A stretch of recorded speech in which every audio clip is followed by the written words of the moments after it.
กรมใหญ่การเมืองกระทรวงป้องกันความสงบได้จัดพิธีปลูกต้นไม้สมเสยวันเด็กน้อยสากลและวันปลูกต้นไม้แห่งชาติในวันที่29พฤษภาคมปี2016ที่ศูนย์ทำการผลิตหลัก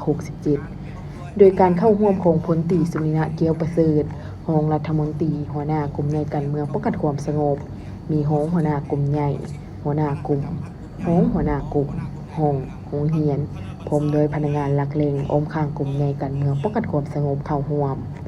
พลจัตวาปริญญาเอกเลียงไสธรรมสิทธิ์รองหัวหน้ากลุ่มใหญ่การเมืองป้องกันความสงบกล่าวว่าพิธีปลูกต้นไม้ในครั้งนี้มีความหมายสำคัญอย่างยิ่งเพื่อช่วยเพิ่มเนื้อที่ปกหุ้มสีเขียว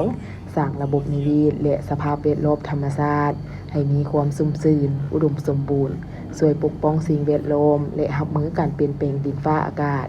พร้อมกันนั้นก็เป็นการปลูกจิตสำนึกให้นายและพลตำรวจเห็นได้ความสำคัญพร้อมกันทนุถนอมสิ่งแวดล้อมของพวกเขาให้มีความสวยสดงดงามรักษาได้ระบบนิเวศวิทยาให้มีความสมดุลทั้งเป็นแหล่งที่อยู่อาศัยของสัตว์ป่าเน้นใจการอยู่ร่วมกับธรรมชาติอย่างกลมเกลี่ยวและยืนยงดังที่ประธานไก่สอนภูมิหารผู้นำที่เสียนเคารพรักได้กล่าวว่า